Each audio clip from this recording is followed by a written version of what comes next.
What's going on, guys? Welcome back to WWE Network and Show, where I, Graham G.S. and Matthews, break down all the original content I watch on the WWE Network and on Peacock. Today we're talking the October 21st, 2024 edition of Raw Talk.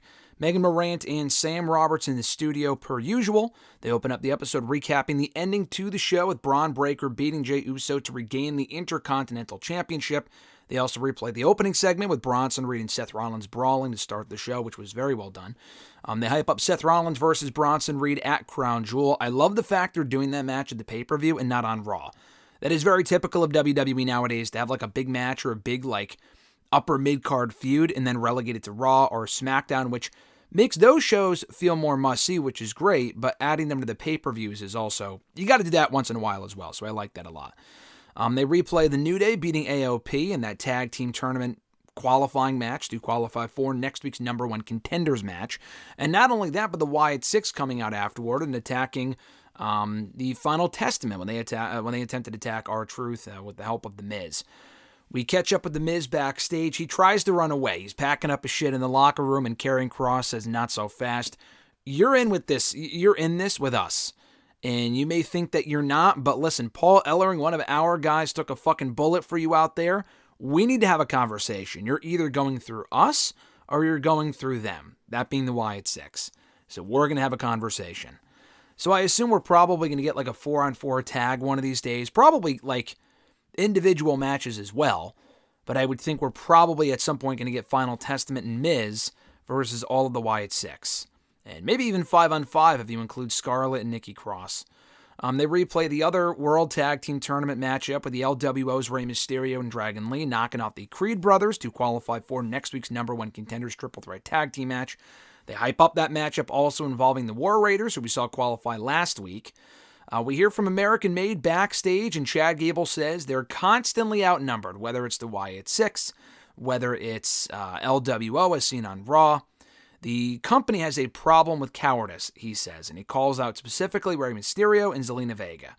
And they do make that match official for next week, Zelina Vega versus Ivy Nile, which tells me we're probably at some point going to get like a multi-man tag team match, maybe just a regular tag team match. At some point, I want Rey Mysterio versus Chad Gable. That sounds fun. We probably got it before on SmackDown years ago. I just don't remember. I'm looking forward to that match, though, when we get it. We also then hear from LWO. Zelina Vega starts addressing Ivy Nile before New Day confronts them, specifically Xavier Woods. New Day or Kofi comes in afterwards saying, like, "What are you doing, Kofi?" Or "What are you doing, Xavier?" Kofi says. And Xavier says, "Listen, Ray, try not to complain to the referee next time when I beat you fair and square." And Ray was like, "Well, it wasn't exactly fair and square. You used my mask and whatever." And Xavier is kind of adamant about the fact that he grabbed his mask by accident. So they kind of go back and forth, some more tension between those two. It looks like New Day's issues, specifically Xavier Woods' issues with Rey Mysterio, are not over yet. And they'll kind of obviously come to head in that triple threat tag team match next week. They preview SmackDown for this coming Friday with the Motor City Machine Guns. Fuck yeah, baby. Taking on DIY in a number one contenders match for the WWE Tag Team titles. They preview Cody Rhodes and Gunther going face-to-face and Game 7 between Andrade and Carmelo Hayes, with LA Knight as the special guest referee. They hype up Ethan Page versus Trick Williams for the NXT Championship in a Devil's Playground match for NXT Halloween Havoc in a couple of weeks, or actually this weekend, not even a couple of weeks, it's this Sunday. Why they talk about that here, I have no fucking clue beyond just killing time, but they do address that here. They did this 2 weeks ago, they did it last week, and they again did it here. They replayed the final closing moments of Pete Dunne and Sheamus in the Donnybrook match. We got it 2 weeks ago. They replayed it last week, which was unnecessary. They did it again here. I have no fucking clue why. I know that they immediately went into an interview with Sheamus, but I think people by this point would remember what he would be referring to when they address like what's next for him, which was Jackie Redmond's question for him. We don't need to see another fucking replay of the match. That is, again, just a tool to kill time on the show. It's fucking lazy. Sheamus just says that he had to put the heat with Pete Dunne behind him so he can move forward, which he did by beating him 2 weeks ago. And now it's time that he held gold again. Before he can go further with that, and maybe even addressing the Intercontinental Championship that we know that he wants, Ludwig Kaiser interrupts. And he says, "The last time that Raw was in Hershey a couple of months ago, I beat you." And Sheamus also makes a rib comment because Ludwig Kaiser injured his ribs. I think that was in the match with Breaker, but they blamed it on Sheamus because they were feuding at the time. So apparently, I mean, even though Sheamus ended up beating Kaiser once Kaiser returned to the ring about a month or two ago, they had a match and Sheamus beat him. So, I mean, I don't really think there's any unfinished business there, but they want to run it back next week. That match was made official. Okay.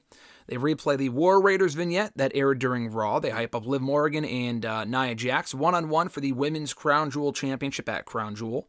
I still do not care. They replayed Damage Control, facing Liv Morgan and Raquel Rodriguez in tag team action, which was interrupted by Lash legend and Jakara Jackson, who have been all over Raw, SmackDown, and NXT as of late. We hear from the Judgment Day afterward, and Carlito tells Dom that he got him a match with a former world champion, and Dom's all annoyed, like, so did you get me a match with Gunther? And he says, no. Did you get me a number one contenders match? He says, no. I got you a match with a former world champion. And he said, well, did you find out who it was? And he said, no. So clearly it's going to be Damian Priest. It could be anyone else, I guess. It could be a returning star, maybe. I doubt it. I'm pretty sure. I think we can all assume it's simply Damian Priest. They run down the Slam in 7. Again, don't care. They replay the main event. Jey Uso losing the Intercontinental Championship to Braun Breaker, as they mentioned earlier. Sam Roberts 5, top 5 for the night were the Wyatt 6, the New Day, Raquel Rodriguez, Braun Breaker, and as always, Dominic Mysterio. And they hype up Dominic versus a former world champ for next week's Raw in the Triple Threat Tag Team number 1 contenders match. They don't hype the matches here, but they did make these also official on this show. Sheamus and Ludwig Kaiser, and Ivy Nile versus Zelina Vega for next week. So yeah, that was Raw Talk in a nutshell for October 21st, 2024. The show is still almost an hour long, a complete waste of fucking time. The interviews are fine, but the fact they dragged the shit out with replays and multiple replays of the same shit of stuff we already saw less than an hour ago, which they used to do on Raw Talk anyway, but now it's even more evident than ever. They are trying to kill time, and it is a dumb approach, because they don't even fucking hype the show on Raw anyway, so who even cares? You know what I mean? Like, who is even watching the show beyond me that knows the show exists and is going to go out of their way to watch it live on Monday nights? Probably no one, because they don't fucking advertise it. Anyway, thank you guys for checking out my review. I appreciate it. Be sure to like the video, drop a comment, share the video, and subscribe to the channel for more daily content. Have an awesome one, folks. I'm Graham G.S. Matthews, and I'll catch your ass down the road.